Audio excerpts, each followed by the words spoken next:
El manifiesto ilustracionista del siglo XXI. Postulado 3. Estás escuchando Zen Imago. Thinking about illustration. Postulado 3. El autor vive y es humano únicamente. Hacia finales de la década del 60, ya es el siglo pasado, Roland Barthes, más bien y sin castellanizar, Roland Barthes, sentenciaría la muerte del autor. Hacer un análisis crítico a modo de ensayo de ese escrito de Barthes no es el propósito de este postulado y excedería por mucho la extensión de este manifiesto. Me limitaré a dejar por sentado algunas observaciones y a afirmar que el anuncio de la muerte del autor ha sido un anuncio prematuro, más cargado de artificialidad que de realidad. Ya sea que se considere la muerte del autor como algo real o algo simbólico, en ambos casos se carga con un enorme peso de subjetividad y tal consideración sería solo aplicable para el individuo que así lo piense y no para el resto. La pretensión de eliminar al autor, por las razones que fuese, es en sí misma una construcción subjetiva. La muerte del autor solo es posible de sostener en la retórica discursiva, omitiéndose toda noción de objetividad. En la práctica, el autor está vivo, y aun al morir físicamente, la autoría de su obra es imborrable, inmortal. Mal que les pese a algunos, somos únicos. No existe otro igual a usted o igual a mí.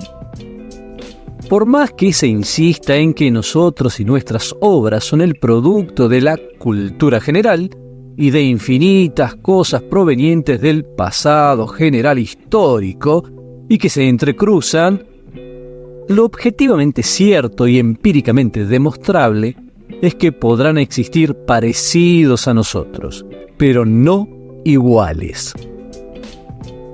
Incluso si fuésemos clonados en un futuro deseado por los transhumanistas. Las diferencias son variadas, ya sea en influencias, gustos, trasfondo familiar, étnico, cultural, etc. Y es esa cualidad de único la que nos convierte también en autor al momento de dar a luz nuestras obras. Es que nuestras obras no son un mero rejunte elaborado de la cultura general. Son, entre otras cosas, producto de nuestras decisiones libres, de nuestra inventiva. Somos alfareros, pero no los creadores del barro. La cultura general o el pasado general histórico pueden ser ese barro, pero somos nosotros quienes le damos forma a ese barro. No niego la existencia del barro. Me niego rotundamente a que se pretenda eliminar alfareros mediante una colectivización o democratización de la autoría, más aún si el autor no ha dado permiso para ello. Claro, no podrá dar permiso alguno porque, según dicen, lo han matado. El autor está muy vivo, pero hay quienes pretenden practicarle eutanasia sin su consentimiento.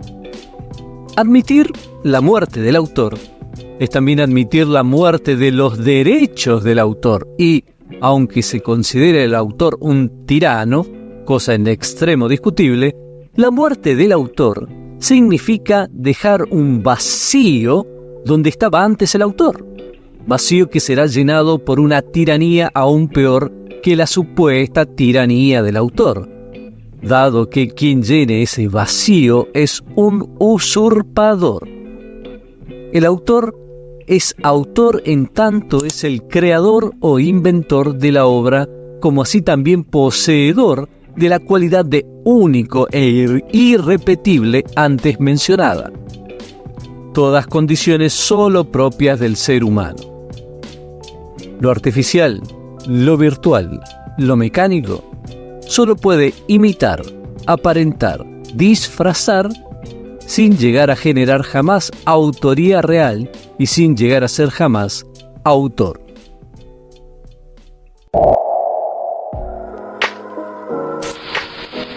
No olvides visitar oscarsenonez.com.